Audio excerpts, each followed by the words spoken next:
తిమోతికి రాసిన మొదటి పత్రిక 2వ అధ్యాయం. తిమోతికి రాసిన మొదటి పత్రిక 2వ అధ్యాయం 5, 6 వచనాలు చదువుకుందాం.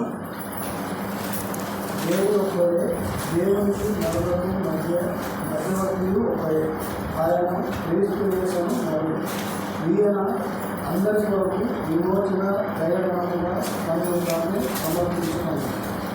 దీనిని కూర్చున్న సాక్ష్యము యుక్తకాలంలో ఇవ్వబడింది. చిన్న మాట ప్రార్థన చేసుకుందాం. కృపా కనికరములు కలిగిన మా పరలోకపు తండ్రి, గొప్ప దేవ, మీ ఘనమైన శ్రేష్టమైన నామానికి మరి ఒకసారి స్తోత్రాలు చెల్లిస్తూ ఉన్నాం. ఇంతవరకు నడిపించిన విధానాన్ని బట్టి కూడా మీకు స్తోత్రాలు. వాక్యం దగ్గరకు వచ్చి మీరు ఇచ్చిన తలంపు మేరకు మీ గ్రంథంలో నుంచి 2 వచనాలు చదువుకున్నాం. ప్రభా, నిలబడినటువంటి నన్ను మరుగు చేసి చదువుబడిన వాక్య భాగములను ఆశీర్వదించి మాకు దయచేయమని, మీరే పంచిపెట్టమని, మా ఆత్మల క్షేమార్థమై దయచేయమని ప్రభు అయిన యేసుక్రీస్తు నామంలో ప్రార్థించి వేడుకుంటున్నాం తండ్రి, ఆమేన్. ప్రియమైన వాళ్ళారా, మనం చదువుకున్నటువంటి యొక్క భాగం అపోస్తుడైనటువంటి పౌలు తిమోతికి రాసిన పత్రికలో నుంచి చదువుకున్నాను. ఎందుకు ఈ మాట నేను మళ్ళీ ప్రత్యేకంగా చెప్పానంటే, మధ్యలో వారపు కూడికలు జరుగుతూ ఉన్నాయి. చాలామంది రాగలుగుతూ ఉన్నారు, చాలామంది రాలేకపోతూ ఉన్నారు. పని భారాన్ని బట్టి, అనారోగ్య పరిస్థితులను బట్టి, మరి దేవుడు ఒప్పుకునే కారణాలను బట్టి రాలేకపోతూ ఉంటే మంచిదే, కానీ నిర్లక్ష్యంతో ఉంటే నష్టపోయేది మనమే. గత వారంలో మంగళవారం తిమోతిని గురించి మాట్లాడుకున్నాం. తిమోతిలో ఉన్నటువంటి లక్షణాలు, తిమోతి యొక్క వ్యక్తిత్వం, కొన్ని సంగతులు మాట్లాడుకున్నాం. ఆ తర్వాత బేస్తవారం వాస్తవానికి బైబిల్ స్టడీ. కానీ ఆ దినం మరి ఎంతమంది వచ్చారో నాకు తెలియదు, చాలా తక్కువ మంది వచ్చారని అనుకుంటా ఉన్నాను నేను. ఎందుకంటే స్వాతంత్రం దొరికింది కాబట్టి అందరూ స్వాతంత్రాన్ని ఉపయోగించుకొని ఎవరు రాలేదు. కానీ ఆ రోజు స్వాతంత్రం గురించే కొన్ని మాటలు దేవుని గ్రంథంలో నుంచే జ్ఞాపకం చేసుకున్నాం.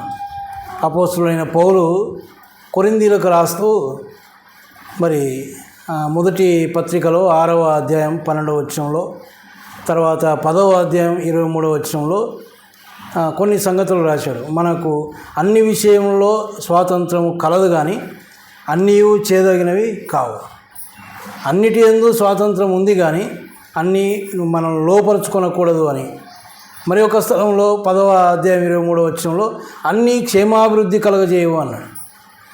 ఈ మాటని ఎందుకు జ్ఞాపకం చేస్తూ ఉన్నానంటే, మరి మధ్యలో మీరు లేరు కాబట్టి దాంట్లో అవసరమైన మాటలు ఉన్నాయి, మనం నేర్చుకోవాల్సిన మాటలు ఉన్నాయి. తిమోతిని గురించి ధ్యానం చేసేటప్పుడు ఆయన గురించి ఒక మాట లేక 2 మాటలు మీకు జ్ఞాపకం చేస్తాను, మీరు రాలేదు కాబట్టి. తిమోతి యవ్వనస్తుడు. మరి యవ్వన దశలోనే పౌలుతో కూడా సేవలో ఉండినటువంటి వాడు. ఆ తిమోతి గురించి చాలా మంచి మాటలు. వారి యొక్క తల్లి విశ్వాసురాలు, అవ్వ కూడా విశ్వాసురాలు, తండ్రి అన్యుడు. కానీ ఆయనను ఎంత భయభక్తులతో తల్లి అవ్వ పెంచారంటే, బాల్యము నుండి లేఖనములు ఎరిగినవాడు అని చదువుకున్నాను. ఈ దినాన ఎందుకు ఈ మాటలు మనకు అంటే, మరి దేవుని పిల్లలమైన మనం, ఆయన యందు విశ్వాసం ఉంచిన మనం మన పిల్లలను ఎలాగ పెంచుతూ ఉన్నాం అనేది మనం జ్ఞాపకం చేసుకోవాలి. ఆయన చివరికి ఎంతటి వాడైపోయాడు అంటే, తిమోతి ఈ పత్రికను రాసేటప్పుడు కూడా ఈ పత్రిక యొక్క మూలవాక్యం ఏంటంటే 3వ అధ్యాయం 15వ వచనంలో మూలవాక్యం ఉంది. ఈ పత్రిక రాయడానికి గల ముఖ్య ఉద్దేశం ఏమని రాశాడు అంటే, అయినను నేను ఆలస్యము చేసినట్లా దేవుని మందిరంలో, అనగా జీవము గల దేవుని సంఘములో జనులు ఎలాగూ ప్రవర్తింపవలనో అది నీకు తెలియవలనని ఈ సంగతులను నీకు వ్రాయుచున్నాను అన్నాడు. అంటే సంఘములో, జీవము గల దేవుని సంఘంలో జనులు ఎలాగ ప్రవర్తించాలో, సంఘంలో ఉండవలసిన క్రమాలను గురించి పౌలుకు బోధించి పౌలు ద్వారా ఇతర సంఘాలకు వాటిని నేర్పించినవాడు. అంటే తిమోతి ఎంతగా ఎదిగిపోయాడు అంటే, సంఘాలకు క్రమాలను నేర్పించేవాడుగా ఎదిగిపోయాడు. చివరికి అదే పౌలు 6వ అధ్యాయంలోకి వచ్చేసరికి దైవజనుడా అని పిలిచాడు తిమోతిని. యవ్వనస్తుడుగా ఉన్నటువంటి తిమోతి మరి పౌలు వెంట పిలుచుకొని వెళ్ళాడు. పౌలుతో పాటు పరిచర్యలో ఉన్నాడు. చివరి దశ వరకు కూడా పౌలుతో ఉండినటువంటి వాడు, మధ్యలో వదిలిపెట్టిన వాడు కాడు. అది తిమోతిని గురించి ధ్యానం చేశాం. బేస్తవారం ధ్యానించినప్పుడు స్వాతంత్రం గురించి ధ్యానం చేశాం. అన్ని విషయాల్లో మనకు స్వాతంత్రం ఉంది, దేవుని పిల్లం, కానీ మనకు అన్నిట్లో స్వాతంత్రం ఉంది. ఎక్కడా మనల్ని కట్టేయలేదు ఆయన. మనకు కట్టుబాట్లు ఉన్నాయి కానీ మనల్ని బంధించలేదు ఆయన. మనల్ని స్వేచ్ఛగా వదిలిపెట్టాడు. దేవుని గ్రంథం ఇచ్చాడు. దేవుని గ్రంథంలో వాక్యాలు ఉన్నాయి, మనం ఎలాగ నడుచుకోవాలో రాయబడి ఉంది. కానీ మనల్ని ఆయన గట్టిగా ఎక్కడ కట్టేయలేదు, స్వేచ్ఛ ఇచ్చాడు. అయితే అన్నిటి యందు మనకు స్వాతంత్రం ఉంది, కానీ అన్నీ చేయదగినటువంటివి కావు.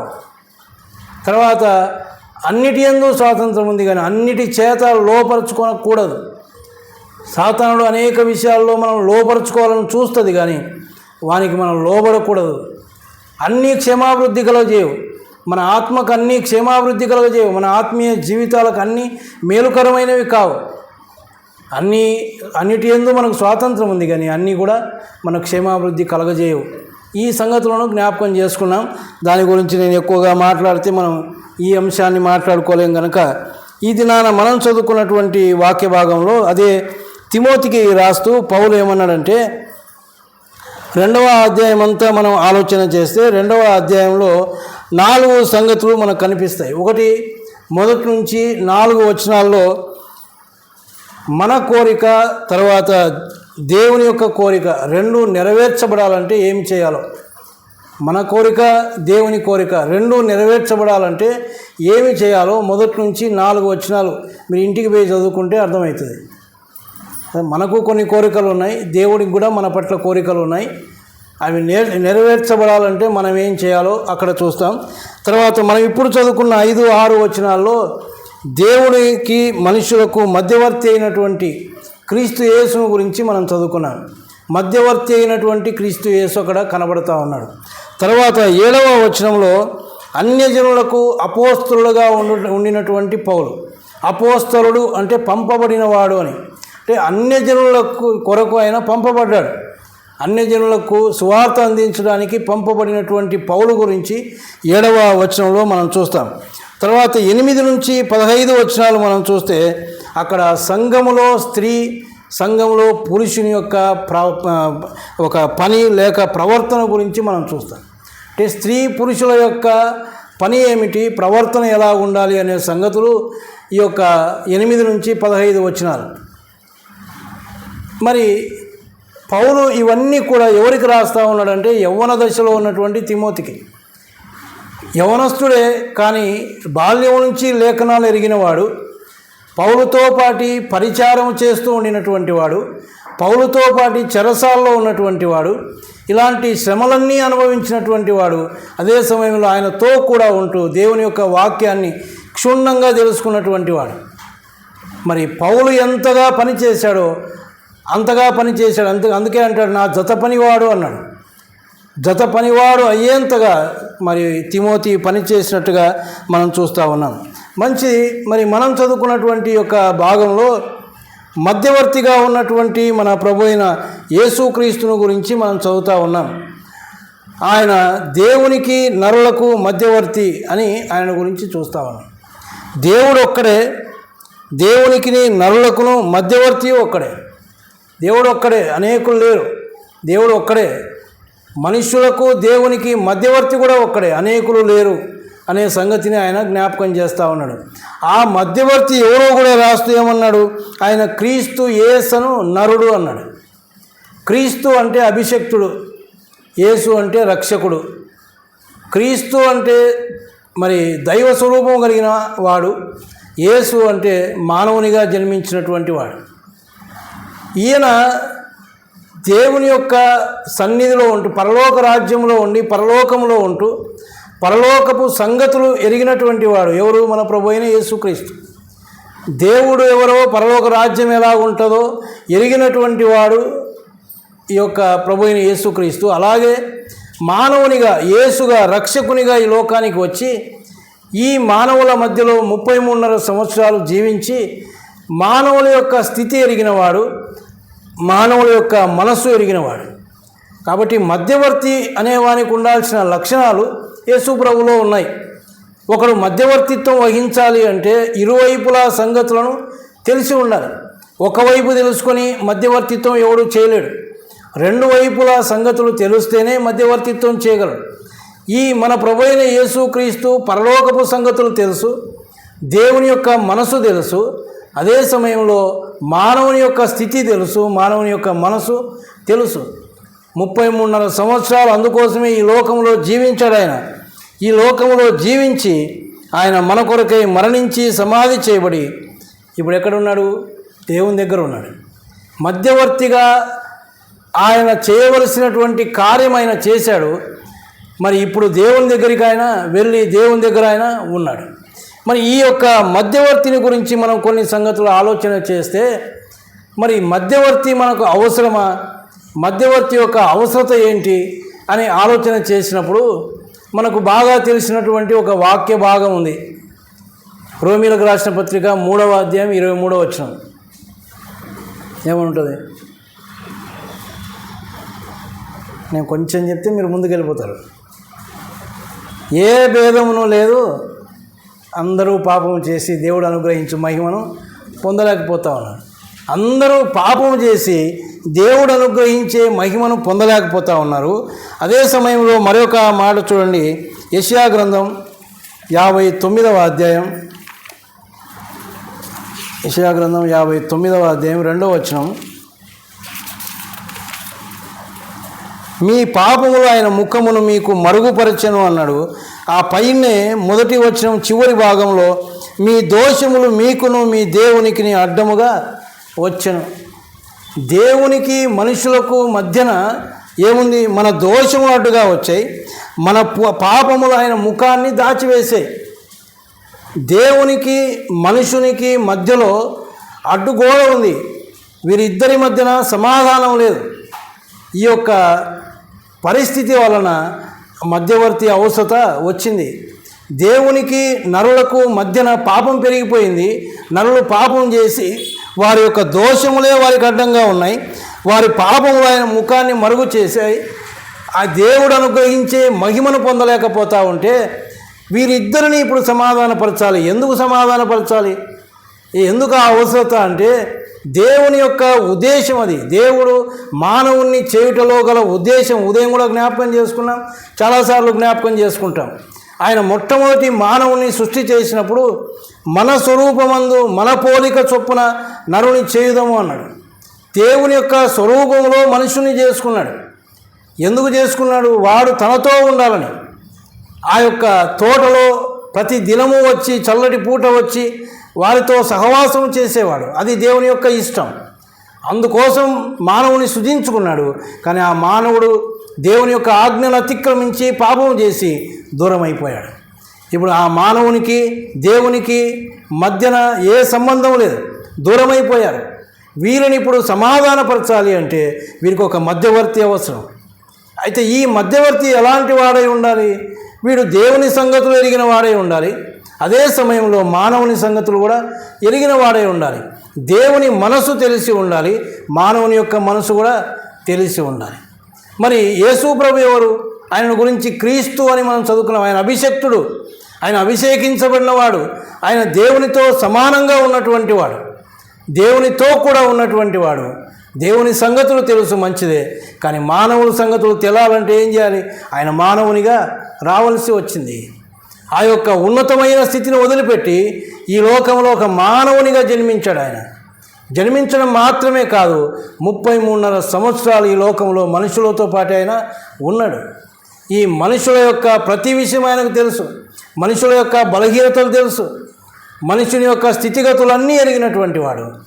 వారిద్దరిని ఆయన సంధి చేయడానికి ఏ పాపమైతే అడ్డుగోడగా ఉందో ఆ పాపము నుంచి, మరి ఆ పాపానికి ప్రాయశ్చిత్తం చేయడానికి ఆయన శిలువలో మన కొరకై మరణించాడు. ఆయన శిలువలో మరణించడం ద్వారా దేవునికి మనుషులకు మధ్యలో ఉన్నటువంటి ఆ పాపపు అడ్డుగోడను ఆయన తీసివేశాడు. దేవాలయపు తెర పైనుంచి క్రిందికి చినిగిపోయింది అని మనం చూస్తాం.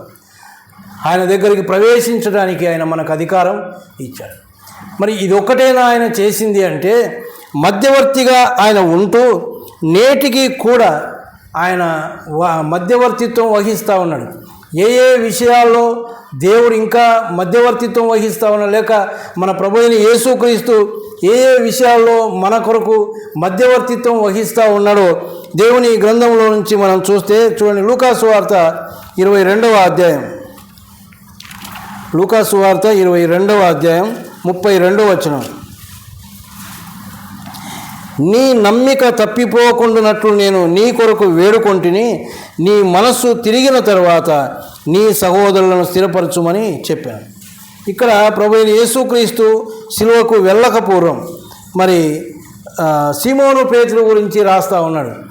మరి పై వచనంలో, సీమోను సీమోను, ఇదిగో సాతాను మిమ్మును పట్టి గోధుమల వలె జల్లించుటకు మిమ్మును కోరుకొనను కానీ నీ నమ్మిక తప్పిపోకుండానట్లు నేను నీ కొరకు వేడుకొంటిని అన్నాడు. అంటే ఒక విశ్వాసం నుంచి తొలగిపోకుండా, తొట్టిల్లకుండా ఆ విశ్వాసి కొరకు యేసు ప్రభు మధ్యవర్తిగా ఉండి దేవుణ్ణి వేడుకుంటా ఉన్నాడు అని మనకు అర్థమవుతా ఉంది.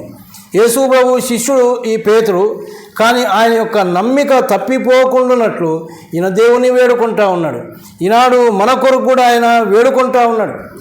మనం కూడా ఆ నమ్మిక నుంచి తప్పిపోకుండా మనకు దేవునికి మధ్యవర్తిగా ఉండి ఆయనే దేవుని దగ్గర మన కొరకు వేడుకుంటా ఉన్నాడు, బతిమాలుకుంటా ఉన్నాడు, మనం బలహీనం కాకుండా. ఇంకొక వచనం చూడండి, యూదాపత్రిక, ప్రకటన గ్రంథం ముందు ఉంటుంది, యూదాపత్రిక చివరి వచనం 24వ వచనం మనం చదివితే, తొట్టిల్లకుండా మిమ్మను కాపాడుటకును తన మహిమ ఎదుట ఆనందముతో మిమ్మను నిర్దోషులుగా నిలవబెట్టుటకును శక్తిగల మన రక్షకుడైన అద్వితీయ దేవునికి అని మనం అక్కడ చదువుతాం. అంటే మనము తొలగిపోకుండా, విశ్వాసములో నుంచి తొలగిపోకుండా, తొట్టిల్లకుండా మనల్ని కాపాడడానికి ఆయన దేవుని దగ్గర విజ్ఞాపన చేస్తూ ఉన్నాడు. ఎందుకు అంటే మనం ఎంతవరకు కాపాడబడాలి అంటే ఆయన తన మహిమ ఎదుట ఆనందముతో మిమ్మను నిర్దోషులుగా నిలవబెట్టుటకు. ఒక దినం ఆయన ప్రత్యక్షం కాబోతూ ఉన్నాడు. మనం అక్కడ నిర్దోషులుగా ఆయన ఎదుట నిలబడాలి. అంటే ఆయన రాకడ పర్యంతం, లేక మనం ఈ లోకాన్ని విడిచేంత వరకు కూడా ఆయన మన కొరకు వేడుకుంటూనే ఉన్నాడు. మనం బలహీనమైపోయి మన విశ్వాసం నుంచి తొలగిపోకుండా ఆయన మన కొరకు వేడుకుంటా ఉన్నాడు. ప్రియమైన వాళ్ళారా, ఆయన యొక్క మధ్యవర్తిత్వాన్ని గురించి మనం ఒకసారి ఆలోచన చేయాలి. కేవలము దేవునికి మనకు మధ్యవర్తిత్వం వహించి మన పాపాలను క్షమించి ఆ పాపానికి రావాల్సిన ప్రాయశ్చిత్తార్థం చేసి ఆయన వదిలిపెట్టలేదు. ఆయన నేటికి మధ్యవర్తిత్వం వహిస్తూ ఉన్నాడు. మనం మన యొక్క విశ్వాసం నుంచి తొలగిపోకుండా, మనం తొట్టిల్లకుండా మన కోసం దేవుణ్ణి వేడుకుంటూ ఉన్నాడు. అందునిమిత్తమే ఈనాడు మనం ఇంకా విశ్వాసంలో నిలబడి ఉన్నాం. ఇది మన గొప్పతనం కాదు, ఆయన మన కోసం విజ్ఞాపన చేస్తూ ఉన్నాడు. మన బలహీనతలు ఎరిగినటువంటి వాడు. కాబట్టి మొట్టమొదటిగా మనము పడిపోకుండా, మనం తప్పిపోకుండా మన కోసం ఆయన విజ్ఞాపన చేస్తూ ఉన్నాడు. రెండవది చూడండి, అదే లూకాసు వార్త 23వ అధ్యాయం 34వ వచనంలో, యేసు తండ్రి వీరేమి చేయుచున్నారో వీరు ఎరుగరు గనుక వీరిని క్షమించుమని చెప్పాను. ఇది శిలువ పైన ఆయన పలికినటువంటి మాటగా మనం ఎరుగుదాం. ఎవరి గురించి చెప్తా ఉన్నాడు ఈ మాట? తండ్రి వీరేమి చేయుచున్నారో వీరు ఎరుగరు కనుక వీరిని క్షమించుమని తండ్రిని వేడుకుంటా ఉన్నాడు, తండ్రిని ప్రార్థిస్తూ ఉన్నాడు. మరి ఎవరి గురించి? ఎవరైతే ఆయనను హింసిస్తూ ఉన్నారో, ఎవరైతే ఆయనను బాధ పెడతా ఉన్నారో వారి కోసం ఆయన వేడుకుంటా ఉన్నాడు. ఈనాడు మనల్ని హింసించేవారు, మనల్ని బాధ పెట్టేవారు ఉన్నారు. వారి గురించి మనం దేవుని దగ్గరికి తీసుకొని వెళ్ళాలి. అంటే మన ప్రభు అయిన యేసుక్రీస్తు దగ్గరికి మనం తీసుకొని వెళ్ళాలి. ఆయన మధ్యవర్తిత్వం వహిస్తూ ఉన్నాడు. మన యొక్క శత్రువుల గురించి, మనల్ని హింసించే వారి గురించి, మనల్ని బాధించే వారి గురించి ఆయన తండ్రిని వేడుకుంటూ ఉన్నాడు. మన శత్రువుల గురించి, మనల్ని హింసించే వారి గురించి, మనల్ని బాధించే వారి గురించి మనం ఏం చేయాలి? ప్రభు అయిన యేసుక్రీస్తు దగ్గరికి మనం మన విన్నపాలు తీసుకొని వెళ్ళాలి. కానీ మనం ఏం చేస్తాం?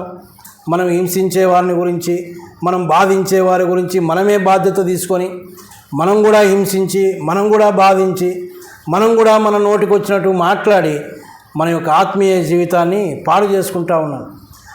మన యొక్క ఆత్మీయ జీవితాలు పాడు కాకుండా ఎందుకు? ఎప్పుడైతే మనం కూడా హింసిస్తామో, మనం కూడా బాధ పెడతామో, మనం కూడా దూషిస్తామో మన హృదయాలు ఏమైపోతాయి? అపవిత్రమైపోతాయి. ఆ అపవిత్రత దేవుని సన్నిధికి చేర్చదు. కాబట్టి మనం అలాగ అపవిత్రం కాకుండా ఇవన్నీ తీసుకొని ఎక్కడ పెట్టాలి? దేవుని సన్నిధిలో పెట్టాలి. మన బాధ్యత కాదు అది. అది ఎవరైనా సరే మనల్ని హింసించేవారు, బాధించేవారు ఉంటే, మనకు శత్రువులు అనేవారు ఏ రకమైన శత్రువులైనా సరే వారి గురించి ఎక్కడ పెట్టాలి అంటే దేవుని సన్నిధిలో పెట్టాలి అంతే. ప్రభువా, నువ్వే నా కొరకు మధ్యవర్తిత్వం వహిస్తూ ఉన్నావు, నువ్వే దేవుని దగ్గర పోరాడుతూ ఉన్నావు, కాబట్టి ఇదిగో వీరిని మీ సన్నిధానంలో నేను పెడతా ఉన్నాను. ప్రియమైన వాళ్ళారా, ఇలాగ ఎంతోమంది మరి ఆయనను హింసించినటువంటి వారు, బాధించినటువంటి వారు ఈనాడు ఎలా ఉన్నారు అంటే, చివరికి ప్రభు అయిన యేసుక్రీస్తునందు విశ్వాసం ఉంచి ఆయన కొరకే జీవిస్తూ ఉన్నారు. ఎందుకు? ఆయన వారి కొరకు ప్రార్థన చేస్తూ ఉన్నాడు. అపోస్తులైన పౌలు గురించి మనం చదివితే, ఆయన ప్రభువును నమ్ముకొనకపూర్వం ఆయన చేస్తున్న పని ఏంటి అంటే, ఆయన సంఘాన్ని హింసించేటటువంటి వాడు, దేవుని నమ్మిన పిల్లలను హింసించేవాడు, బాధించేవాడు, వారిని చంపడానికి వెళ్ళినటువంటి వాడు. అంత భయంకరమైనటువంటి పౌలు ఎలాగైపోయాడు? దేవుని భక్తుడైపోయాడు. ఆయన్ను దర్శించినప్పుడు సౌలా సౌలా అని పిలిస్తే ఆయన అన్నాడు, ప్రభువా నీవెవరు అంటే, నీవు హింసించుచున్న యేసును అన్నాడు. అంతగా హింసించుచున్నవాడు ఎలాగైపోయాడు అంటే, బ్రతుకుట క్రీస్తే, చావైతే లాభం, ఇదిగో మరి నేను సమస్తమును నష్టపరుచుకుంటా ఉన్నాను, సమస్తమును పెంటతో సమానంగా ఎంచుకుంటున్నానని అన్నీ ప్రక్కన పెట్టి దేవుని కోసం పనిచేసినవాడు, సంఘముల గురించిన చింత కలిగి ప్రయాసపడినటువంటి వాడు, 14 పత్రికలు రాసినటువంటి వాడు పౌలు ఎలాగ మారిపోయాడు అంటే, ఇదిగో మన ప్రభు అయిన యేసుక్రీస్తు మధ్యవర్తిగా ఉండి ఎవరైతే హింసిస్తూ ఉన్నారో, ఎవరైతే బాధ పెడతా ఉన్నారో, ఎవరైతే శత్రువులుగా ఉన్నారో వారి గురించి తండ్రి దగ్గర ప్రార్థన చేసినటువంటి వాడు. అది ఆయన మధ్యవర్తిత్వం వహిస్తున్నటువంటి సంగతిగా మనం చూస్తూ ఉన్నాం. మూడవదిగా చూడండి, యోహాను సువార్త 14వ అధ్యాయం, యోహాను సువార్త 14వ అధ్యాయం 16వ వచనం.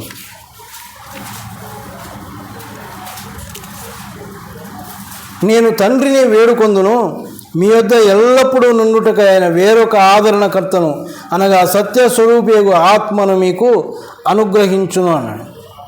ఆదరణకర్త అంటే పరిశుద్ధ ఆత్ముడు ఎల్లప్పుడూ కూడా మనతో ఉండడానికి ఆయన దేవుణ్ణి వేడుకుంటా ఉన్నాడు. ఆయన శరీరంతో ఈ లోకంలో ఉన్నంతకాలం ఆయన ఉన్నాడు, కానీ ఆయన వెళ్ళిన తర్వాత మరి ఆదరణకర్తగా పరిశుద్ధాత్ముడు ఈ లోకంలో ఉండాలని, ఆయన మనతో కూడా ఉండాలని ఆయన ప్రభు మన కొరకై ఆయన వేడుకున్నటువంటి వాడు. ఎందుకు మరి ఈ యొక్క ఆదరణకర్త అంటే, మనల్ని ఆదరించడానికే. 33 సంవత్సరాలు ఈ లోకంలో ఆయన జీవించినప్పుడు మరి మధ్యవర్తిగా ఉండడానికి ఆయన ఇష్టపడి దిగి వచ్చిన తర్వాత 33 సంవత్సరాలు ఈ లోకంలో జీవించాడు. దేవునితో సంధి చేయడానికి మరణానికి ఒప్పుకున్నాడు. మరణాన్ని జయించి అడ్డుగోడలను తొలగించి సంధి సంపూర్ణం చేశాడు, మార్గం సరళం చేశాడు. కానీ భూమి మీద మన బలహీనతలను ఎరిగినటువంటి వాడే. ఈ 33 సంవత్సరాలు భూమి మీద జీవించినప్పుడు మానవుని యొక్క బలహీనతలను ఎరిగాడు. ఎక్కడ మానవుడు దేవునికి దూరమైపోతూ ఉన్నాడో, ఎక్కడ సాతానుడు వాని మీద పనిచేస్తూ ఉన్నాడో ఆ బలహీనతలు ఎరిగినటువంటి వాడే ఆయన ఒక ఆదరణకర్త మనతో కూడా ఉండాలని, ఆయన మనల్ని నడిపించాలని ఆ ఆదరణకర్త కొరకు దేవుని దగ్గర ఆయన వేడుకున్నటువంటి వాడు. ఈ ఆదరణకర్త గురించి మనం దేవుని యొక్క గ్రంథంలో చూస్తే, ఆ పరిశుద్ధాత్ముడు మనలో ఉండి మనతో కూడా ఉండి ఆయన ఏమి చేస్తూ ఉన్నాడు అనే సంగతులు కొన్ని మనం ఆలోచన చేస్తే, ఇదే యోహాను సువార్త 14వ అధ్యాయం 26వ వచనంలో, ఆదరణకర్త అనగా తండ్రి నా నామమున పంపబోవు పరిశుద్ధాత్మ సమస్తమును మీకు బోధించి నేను మీతో చెప్పిన సంగతులన్నిటినీ మీకు జ్ఞాపకము చేయును అన్నాడు. పరిశుద్ధాత్మ అన్నాడు, కింద ఉత్తరవాది అన్నాడు. అంటే దేవునికి మనకు ఉత్తరవాదిగా, లేక యేసు ప్రభువుకు మనకు ఉత్తరవాదిగా అక్కడ ఆయన ఉన్నాడు, ఆదరణకర్త. ఎందుకంటే సమస్తమును మీకు బోధించి, ఏ విషయాలు మనకు బోధించాలో వాటన్నిటినీ పరిశుద్ధాత్ముడే బోధిస్తూ ఉన్నాడు. ఇక్కడ నిలవన్న ఎవరు వారి యొక్క సొంత మాటలు మాట్లాడరు, పరిశుద్ధ ఆత్ముడే వారి చేత పలికిస్తూ ఉన్నాడు, పరిశుద్ధ ఆత్ముడే మనకు బోధిస్తూ ఉన్నాడు, సమస్తమైన విషయాలు బోధిస్తూ ఉన్నాడు. అంతేకాదు, నేను మీతో చెప్పిన సంగతులన్నిటినీ మీకు యేసు ప్రభు ఏ సంగతులైతే చెప్పాడో వాటిని మనకు జ్ఞాపకం చేస్తూ ఉన్నాడు.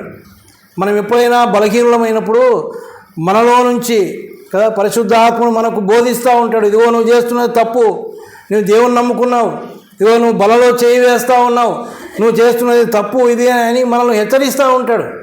మన బలహీనతలను ఎరిగి ఆ ఆదరణకర్తను, ఆ పరిశుద్ధాత్మని మనకు ఆయన అనుగ్రహించాడు. ఆ ఆదరణకర్త కొరకై యేసు ప్రభువే మధ్యవర్తిగా ఉండి, దేవునికి మనకు మధ్యవర్తిగా ఉండి మన అవసరతలు ఎరిగి ఆయన ఆదరణకర్తను మన కొరకు పంపించాడు. ఇప్పుడు ఆదరణకర్త మనతో ఉన్నాడు, మనలో ఉన్నాడు. ఎప్పుడైతే ప్రభువుని నమ్ముకున్నామో పరిశుద్ధాత్మ చేత మనం ముద్రించబడ్డాం.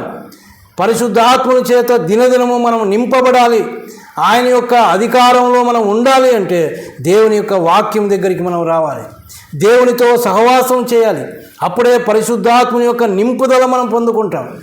పరిశుద్ధాత్మని చేత నింపబడతాం. అప్పుడు ఎప్పుడే కానీ మనము తొట్టిల్లకుండా ఉంటాం. ఆయన మనకు బోధిస్తాడు, కొన్ని విషయాలు మనకు జ్ఞాపకం చేస్తాడు. అంతేకాదు 15వ అధ్యాయం 26వ వచనంలో అదే యోహాను సువార్త 15:26లో అంటాడు, తండ్రి యొద్ద నుండి మీ యొద్దకు నేను పంపబో ఆదరణకర్త అనగా తండ్రి యొద్ద నుండి బయలుదేరు సత్యస్వరూపి అయిన ఆత్మ వచ్చినప్పుడు ఆయన నన్ను గూర్చి సాక్ష్యం ఇచ్చును అన్నాడు. వచ్చినప్పుడు అన్నాడు. ఎందుకు? అప్పటికి యేసు ప్రభు లోకంలో ఉన్నాడు, ఇంకా పరిశుద్ధాత్ముడు రాలేదు. ఆయన ఆరోహణై వెళ్ళిపోయిన తర్వాత అపోస్తుల కార్యాల గ్రంథం 1వ అధ్యాయం 2వ అధ్యాయం మనం చదివితే ఆయన వెళ్ళిపోయిన తర్వాత ఆదరణకర్తను పంపిస్తానన్నాడు. ఆయన వెళ్ళిపోయిన తర్వాత శిష్యులు మేడగదిలో ఉండి ప్రార్థన చేస్తూ ఉన్నారు. ఏక మనసుతో ప్రార్థన చేస్తూ ఉండగా 50వ దినాన పెంతెకోస్తు దినాన పరిశుద్ధాత్ముడు దిగి వచ్చాడు. కాబట్టి ఆయన వచ్చినాడు, ఆ దినాన వచ్చినాడు. ఇంకా మళ్ళీ వస్తూ పోతూ ఉండేవాడు కాడు పరిశుద్ధాత్ముడు. పాత నిబంధన కాలంలో ఆ సంగతులు మనం చూస్తాం, ఆయన రావడం పోవడం అనే సంగతులు మనం చూస్తాం. కానీ కొత్త నిబంధన కాలంలో పరిశుద్ధాత్ముడు ఒక్కసారి దిగి వచ్చాడు, ఇంక ఎల్లకాలం మనతోనే ఉంటాడు. ఆయన మనతో ఉండడానికే యేసు ప్రభు మధ్యవర్తిత్వం వహించి ఆదరణ కొరకు వేడుకున్నాడు. ఇప్పుడు ఆయన మనతో కూడా ఉన్నాడు, మనలో నివసిస్తూ ఉన్నాడు. ఆయన ఏం చేస్తూ ఉన్నాడంట? ఆయన నన్ను గురించి సాక్ష్యం ఇచ్చును. యేసు ప్రభువును గురించిన సాక్ష్యం మనకు ఆయన బోధిస్తాడు. చివరిగా చూడండి, అక్కడే ఇంకొక మాట, పరిశుద్ధాత్ముడు వచ్చి మన కొరకు ఏం చేస్తాడంటే యోహాను సువార్త 16వ అధ్యాయం 13వ వచనంలో, అయితే ఆయన అనగా సత్యస్వరూపి అయిన ఆత్మ వచ్చినప్పుడు మిమ్మును సర్వసత్యములోనికి నడిపించును. ఆయన తనంతట తాను ఏమీ బోధింపక వేటిని వినునో వాటిని బోధించి సంభవింపబో సంగతులను మీకు తెలియజేయను. ఏం చేస్తాడు పరిశుద్ధాత్ముడు? సర్వసత్యములోనికి మనల్ని నడిపిస్తాడు. మనం ఇంకా సంపూర్ణమైన సత్యంలోనికి మనం రాలేదు. ప్రభువుని నమ్ముకున్న తర్వాత ఏం తెలుసు? మనకేం తెలియదు. దేవుని యొక్క వాక్యం మనకేం తెలియదు. దేవుడు మనల్ని ఎలా ఉండాలని ఇష్టపడతా ఉన్నాడో మనకు తెలియదు.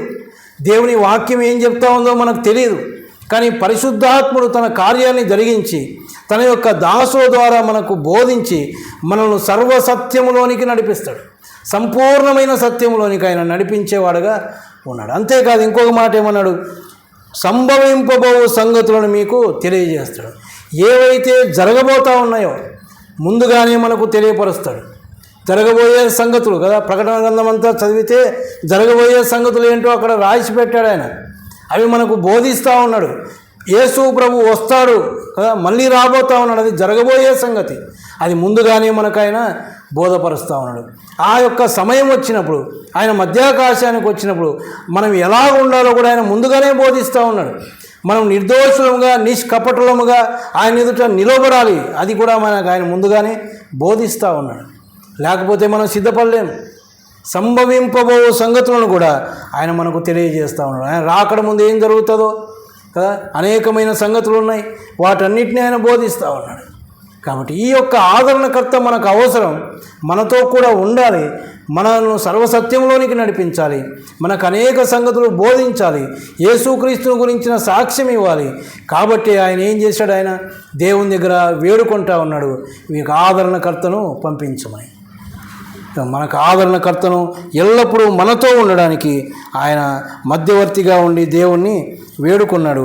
రోమీలకు రాసిన పత్రిక 8వ అధ్యాయం 26వ వచనంలో ఒక మాట ప్రార్థన గురించి మనం చూస్తాం. అక్కడ అటువలే ఆత్మయు మన బలహీనతను చూచి సహాయం చేయుచున్నాడు. ఎలా అనగా మనం యుక్తముగా ఎలాగో ప్రార్థన చేయవలనో మనకు తెలియదు, కానీ ఉచ్చరింపశక్యము కాని మూలుగులతో ఆత్మ తానే మనపక్షముగా విజ్ఞాపన మనకు ప్రార్థన ఎట్లా చేయాలని కూడా మనకు తెలియదు.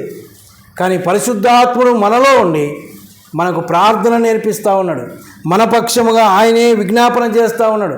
చెప్పశక్యము కాని మూలుగులతో. కొన్నిసార్లు మనం ఏం ప్రార్థన చేస్తూ ఉన్నాం మనమేం అనుకొని ఉండం. కానీ ప్రార్థన చేస్తూ ఉండగా పరిశుద్ధాత్ముడు మనలో ఉండి అలాగ నడిపించేవాడుగా ఉన్నాడు. మన బలహీనతలు ఎరిగి అన్నాడు కదా, మన బలహీనతను చూచి ఆయనే సహాయం చేస్తూ ఉన్నాడు. మనకు ప్రార్థన చేయడం రాదు, కానీ ఆయన నేర్పిస్తూ ఉన్నాడు, ఆయన నడిపిస్తూ ఉన్నాడు. ఇంతగా దేవుడు మరి ఆదరణకర్తను మన కోసం పంపించి మనల్ని ఈ లోకంలో నడిపిస్తూ ఉన్నాడు. తర్వాత సంగతి, మరి ఒక సంగతి మనం చూస్తే ఆయన మధ్యవర్తిగా ఉండి ఏమి చేస్తూ ఉన్నాడు అంటే యోహాను సువార్త 17వ అధ్యాయంలో, యోహాను సువార్త 17వ అధ్యాయం 9వ వచనం, నేను వారి కొరకు ప్రార్థన చేయుచున్నాను, లోకము కొరకు ప్రార్థన చేయటలేదు. నీవు నాకు అనుగ్రహించి ఉన్నవారు నీవారైనందున వారి కొరకే ప్రార్థన చేయుచున్నాను. ఎవరి కోసం చేస్తూ ఉన్నాడు ఆయన? ఎవరి కోసం మధ్యవర్తిత్వం? దేవుని పిల్లల కొరకే, విశ్వాసుల కొరకు లేక సంఘము కొరకు ఆయన మధ్యవర్తిగా ఉండి తండ్రిని ప్రార్థిస్తూ ఉన్నాడు. ఎందుకు మరి సంఘము కొరకు విశ్వాసుల కొరకు ఆయన ప్రార్థన చేస్తూ ఉన్నాడు అంటే 11వ వచనంలో అంటాడు, మరి నేనికను లోకంలో ఉండను కానీ వీరు లోకంలో ఉన్నారు, నేను నీ యొద్దకు వచ్చుచున్నాను. పరిశుద్ధుడైన తండ్రి, మనము ఏకమై ఉన్నలాగున వారును ఏకమై ఉండునట్లు నీవు నాకు అనుగ్రహించిన నీ నామందు వారిని కాపాడు. ఏమని ప్రార్థన చేస్తూ ఉన్నాడు? సంఘం కొరకు, విశ్వాసుల కొరకు. అంటే మనము ఏకమై ఉండాలి అని, అంటే మనం అందరం ఒక్కటిగా ఉండాలి, ఏకమై ఉండాలి అని. కానీ ఉన్నామా? ఒకసారి ఆలోచన చేద్దాం. మనం ఏకంగా ఉన్నామా? ఎన్ని కక్షలో మన దేవుని పిల్లలమే, ఎన్ని భేదాలో, ఎవరికి ఉండడానికి వీల్లేదు. ఎవరు పలాని వారు కాదు, మన అందరిలో ఆ మనస్సు ఉండకూడదు. మనం ఎట్లా ఏకమై ఉండాలంటా ఉన్నాడు? ఒక పోలిక చెప్తా ఉన్నాడు. ఏమని అంటా ఉన్నాడు? మనము పరిశుద్ధమైన తండ్రి, మనము ఏకమై ఉన్నలాగున, తండ్రి కుమారుడు ఎలాగ ఏకమై ఉన్నారో అలాగ మనం ఏకమై ఉండాలంటే ఇంకా ఆలోచన చేయండి ఎట్లుండాలో. మనం తండ్రి కుమారుని విడదీసే పరిస్థితి లేదు. వారిద్దరూ ఒకటే, ఒకరుగానే ఉన్నారు. వారిని వేరుపరచడం ఎంత అసాధ్యమో దేవుని పిల్లలమైన మనల్ని కూడా దేవుని నుంచి వేరుపరచడం, ఒక సహోదరు నుంచి ఒక సహోదరుని, ఒక సహోదరి నుంచి ఇంకొక సహోదరుని వేరుపరచడం కూడా అంతే అసాధ్యం. అంత ఏకమై ఉండాలి అని దేవుడు మన కొరకు వేడుకుంటా ఉన్నాడు. ఆయన ఒక ఆశ అది, మనం ఏకమై ఉండాలని. ఇంకొక మాట చూస్తాం చూడండి, 15వ వచనంలో, 15వ వచనం, నీవు లోకంలోని వారిని తీసుకొని పోమని నేను ప్రార్థించడం లేదు కానీ దుష్టుని నుండి వారిని కాపాడుమని ప్రార్థిస్తూ ఉన్నాను అన్నాడు. దేనికోసం ప్రార్థిస్తూ ఉన్నాడు ఆయన? దుష్టుని నుంచి కాపాడమని. దుష్టుడు ఏం చేస్తూ ఉన్నాడు అంటే వాని కన్నంతా మన మీదనే, ఎప్పుడు మనల్ని దేవుని నుంచి దూరం చేయాలన్నా అని. చాలాసార్లు భక్తులు, అనుభవం కలిగిన వారు చెప్పేది అదే. సాతానుడు ఎక్కడ ఉంటాడు అంటే దేవుని మందిరంలోనే ఉంటాడు. వాడు సినిమా టాకీసుల దగ్గర, వైన్ షాపుల దగ్గర ఉండడు. ఎందుకు? వాళ్ళందరూ వాని సొంతమే, యాడికి పోరు వాళ్ళు. ఎక్కడ ఉంటాడంటే మందిరంలోనే ఉంటాడంట. ఈయన కూర్చొని పక్కనోని ఏం గిలుతాడో తెలియదు, ఎవరి మనసుని ఎట్లా భంగం చేస్తాడో తెలియదు. దేవుని మాట శ్రద్ధగా వింటా ఉంటే మనసులో అయినా జ్వరపడతాడు, లేక పక్కన ఎవరిలో అయినా జ్వరపడతాడు, ఏదో ఒక విధంగా మనల్ని డిస్టర్బ్ చేస్తాడు అంతే. ఆ దుష్టుని నుంచి వాడు ఇంకా ఏం చేస్తాడు? పాపానికి కూడా మనల్ని లాగేస్తాడు. ఆ దుష్టుని నుంచి తప్పించమని దేవుడు, యేసు ప్రభు మన కోసం మధ్యవర్తిత్వం వహించి ప్రార్థన చేస్తామని. మనం ఏం చేస్తా ఉన్నామో తెలియదు. మనం కూడా ప్రార్థన చేయాలి కదా. ఆయన ప్రార్థన నేర్పించినాడు, ఏమని? దుష్టుని నుంచి మమ్మల్ని కాపాడు అని కదా. ఆ మాట చదువుతారా? మత్తయి సువార్త 6వ అధ్యాయంలో ఆయన శిష్యులకు ప్రార్థన నేర్పినప్పుడు ఆ ప్రార్థనలో ఒక మాట అదే కదా, శోధనలోనికి తేక దుష్టుల నుంచి మమ్మల్ని తప్పించుము. శోధనలోనికి తేక, శోధనలోనికి పడిపోతాం మనం. సాతానుడు శోధించేవాడు, వాడు శోధకుడు, దేవుడు పరిశోధకుడు. దేవుడు పరిశోధిస్తాడు కానీ ఆయన ఎప్పుడు శోధించడు. శోధించే దేవుడు సాతానుడే. నేను దేవుని చేత శోధించబడినాను అనడానికి వీల్లేదు. ఆయన ఎప్పుడు శోధించాడు, ఆయన పరిశీలిస్తాడు. పరిశోధిస్తాడు. ఆదికాండం 22వ అధ్యాయంలో మనం చదివితే దేవుడు అబ్రహామును పరిశోధించను అని ఉంటుంది. ఆయన పరిశోధించాడు అంటే అబ్రహాము ఎలాంటి వాడు, నా విషయంలో ఎలా ఉన్నాడని పరిశోధన చేస్తాడు. అలాగే నన్ను కూడా పరిశోధిస్తాడు, కానీ ఆయన ఎప్పుడు శోధించేవాడు కాడు. కానీ శోధించేది ఎవరు? శోధకుడు సాతానే. అనేక విధాలుగా శోధిస్తాడు. ఆ శోధకుల నుంచి తప్పించబడ్డానికి, దుష్టుల నుంచి తప్పించబడ్డానికి మన కొరకై ఆయన మధ్యవర్తిగా ఉండి విజ్ఞాపన చేస్తూ ఉన్నాడు. ఇంకొక మాట చూడండి, అదే 17వ అధ్యాయం 24వ వచనం. తండ్రి, నేనెక్కడ ఉందునో అక్కడ నీవు నాకు అనుగ్రహించిన వారును నాతో కూడా ఉండవలననియు, నీవు నాకు అనుగ్రహించిన నా మహిమను వారు చూడవలననియు కోరుచున్నాను. ఆయన ఏం మధ్యవర్తిగా ఉండి ఏమనుకుంటా ఉన్నాడు, ఏం ప్రార్థన చేస్తూ ఉన్నాడంటే, నేను నాతో కూడా వారు ఉండాలి, నేను ఎక్కడ ఉందునో అక్కడ నీవు నాకు అనుగ్రహించిన వారు కూడా ఉండాలి. ఆయన ఎక్కడ ఉంటే మనం అక్కడ ఉండాలని ఆయన ఆశ. అందుకోసమే ఆయన ప్రాణం ఇచ్చింది. ఆయన ఎక్కడ ఉంటాడు? ఆయన ఎక్కడ ఉంటాడు? మనం ఉండే చోట్ల ఆయన ఉండడు. ఆయన ఉండే చోట మనం ఉండాలి. ఆయన పరలోకంలో ఉన్నాడు. అదే సమయంలో ఎక్కడ 2-3 నా నామమున కూడి ఉంటారో వారి మధ్యలో ఉంటాడు ఆయన. ఎక్కడ కూడుకుంటా ఉన్నారు? ఒక స్థలంలో, మందిరంలో, లేక ఇంకొక ఇంటిలో ఒక 2 లేక 3 కూడుకుంటే వారి మధ్యలో ఉంటాడు. అంతేగాని ఉండరాని చోట్ల ఎప్పుడు ఆయన ఉండేవాడు కాడు. ఒక 4 కూర్చొని మనము ముసలమ్మ ముచ్చట్లు పెట్టుకుంటే మన మధ్యలో ఆయన ఉండడు, మనతో పాటు ఆయన ఉండడు. అపహాస్యం చేసుకుంటూ మనం కూర్చుంటే మన మధ్యలో ఆయన ఉండడు. కాబట్టి ఆయన ఉండే స్థలంలో మనం ఉండాలని. అంతేకాదు ఇంకొక మాట ఏమన్నాడంటే, నీవు నాకు అనుగ్రహించిన నా మహిమను వారు చూడాలి. యేసు ప్రభు యొక్క మహిమను చూడాలని ఆయన కోరుకుంటా ఉన్నాడు. ఎందుకు అంటే ఆయన మానవునిగా వచ్చి ప్రాణం పెట్టాడు, కానీ వాస్తవానికి ఆయన యొక్క మునుపటి స్థితి, ఆయన యొక్క మహిమ ఎలాంటిదో మనకు అర్థమైతే అప్పుడైనా మనకు ఎంత సంతోషం అవుతుందో. అక్కడ దుఃఖపడే పరిస్థితి లేదు, దుఃఖం లేదు, కన్నీళ్ళు లేదు. ఆయన ఇంకా ఎక్కువగా స్తుతించగలం ఆయన మహిమను చూచి. ఇగో ఇంత గొప్ప దేవుడా నా కొరకు వచ్చాడు అని ఆయన మనం స్తుతించగలం. ఆ దేవుని యొక్క యేసు ప్రభు యొక్క కోరిక ఏంటంటే మనము ఆయనతో కూడా ఉండాలని, ఆయన మహిమను మనం చూడాలని తండ్రి దగ్గర మన కోసం ఆయన విజ్ఞాపన చేస్తూ ఉన్నాడు. తర్వాత చూడండి 5వదిగా హెబ్రీయులకు రాసిన పత్రిక 7వ అధ్యాయం 25వ వచనం. హెబ్రీయులకు రాసిన పత్రిక 7వ అధ్యాయం 25వ వచనం. ఈయన తన ద్వారా దేవుని యొద్దకు వచ్చు వారి పక్షమున విజ్ఞాపన చేయుటకును నిరంతరము జీవించుచున్నాడు గనుక వారిని సంపూర్ణముగా రక్షించుటకు శక్తిమంతుడై ఉన్నాడు అని. ఈయన ఏం చేస్తున్నాడు? విజ్ఞాపన ఎవరి కోసం? తన ద్వారా దేవుని యొద్దకు వచ్చు వారి పక్షమున. యేసు ప్రభువు ద్వారా మనం దేవుని దగ్గరికి వస్తూ ఉన్నాం. నేటికి చాలామంది ప్రభువుని నమ్ముకొని వస్తూ ఉన్నారు. వారందరి పక్షమున ఆయన విజ్ఞాపన చేస్తాడు. ఎందుకు అంటే వారిని సంపూర్ణంగా రక్షించడానికి, సంపూర్ణంగా రక్షణ అనుభవంలోనికి రావడానికి ఆయన వారి కొరకు ప్రార్థన చేస్తూ ఉన్నాడు. కాబట్టి ప్రియమైన వాళ్ళారా, యేసు ప్రభు దేవునికి నరులకు మధ్యవర్తి ఒక్కడే. ఆయన క్రీస్తు యేసును నరుడు అని మనం చూసుకున్నాం. ఆయన మధ్యవర్తిగా ఉండి ఆయన ఏమి చేస్తూ ఉన్నాడు అంటే విశ్వాసం నుండి తొలగిపోకుండా దేవుణ్ణి వేడుకుంటా ఉన్నాడు. మనల్ని హింసించే వారిని గురించి, బాధించే వారి గురించి, మన శత్రువుల గురించి ఆయన ప్రార్థన చేస్తూ ఉన్నాడు. తర్వాత ఆదరణకర్త ఎల్లప్పుడూ మనతో కూడా ఉండడానికి ఆయన మధ్యవర్తిగా ఉండి దేవుణ్ణి వేడుకుంటా ఉన్నాడు. ఆ తర్వాత విశ్వాసుల కొరకు, సంఘము కొరకు మధ్యవర్తిగా ఉండి తండ్రిని వేడుకుంటా ఉన్నాడు. ఎందుకంటే మనం ఏకమై ఉండాలని, మనం దుష్టుల నుంచి కాపాడబడాలని, మనం ప్రియమైన ఆయన ఉన్న చోట మనం ఉండాలని ఆయన యొక్క ఉద్దేశం ఏంటంటే మనము దేవుని పోలి నడుచుకోవాలి. అంతే, ఇంకా దేవునిలాగా మనం ఉండాలని, దేవుని సారూప్యంలోనికి మనం రావాలని ఆయన ఇంతగా ప్రయాసపడతాం. ప్రాణం ఇచ్చి వెళ్ళిపోలేదు ఆయన. మన గురించి ఆలోచన చేసి, మన బలహీనతలు ఎరిగి, మన కొరకు ఆదరణకర్తనిచ్చి ఇంకా మన కొరకు ఆయన వేడుకుంటూనే ఉన్నాడు. మరి ఒక మాట ఏమని ఉంటుందంటే రోమిలకు రాసిన పత్రికలో, ఇట్లుండగా ఏమందుము దేవుడు మన పక్షమునుండగా మనకు విరోధి ఎవడు? మనకు విరోధి ఎవడు లేడు. ఆయన మన పక్షంగా ఉండి పోరాడుతూ ఉన్నాడు. కానీ మనం ఉండవలసిన రీతిలో మనం ఉంటే చాలా, మనమేమి ప్రయాసపడాల్సిన పని లేదు. రక్షణ ఇవ్వడానికి అక్కర్లేదు.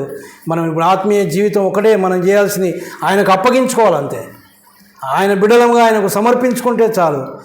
మనం ఎక్కడికన్నా ప్రయాణం చేసేటప్పుడు ఏం చేస్తాం, బస్సులో ఎక్కి కూర్చుంటాం కదా, టికెట్ తీసుకొని కూర్చుంటాం, మళ్ళీ డ్రైవర్ సీట్లో కూర్చుంటాం. ఒక డ్రైవర్ పని చేసుకుంటాడు, మనకు అవసరం లేదు. వచ్చిన వాడంతా డ్రైవర్ అయితే కష్టం, ఒకడే డ్రైవర్, ఆయన ఒక్కడే కూర్చొని ఉంటాడు. మనం టికెట్ తీసుకొని కూర్చోవడమే. మనం నమ్ముకొని ఆయనతో పాటు ఉంటే చాలు. ఆయన తీసుకొని వెళ్తూ ఉంటాడు. ఆయనే మన పక్షంగా పోరాడుతూ ఉన్నాడు. ఆయనే విజ్ఞాపన చేసుకుంటూ ఉన్నాడు.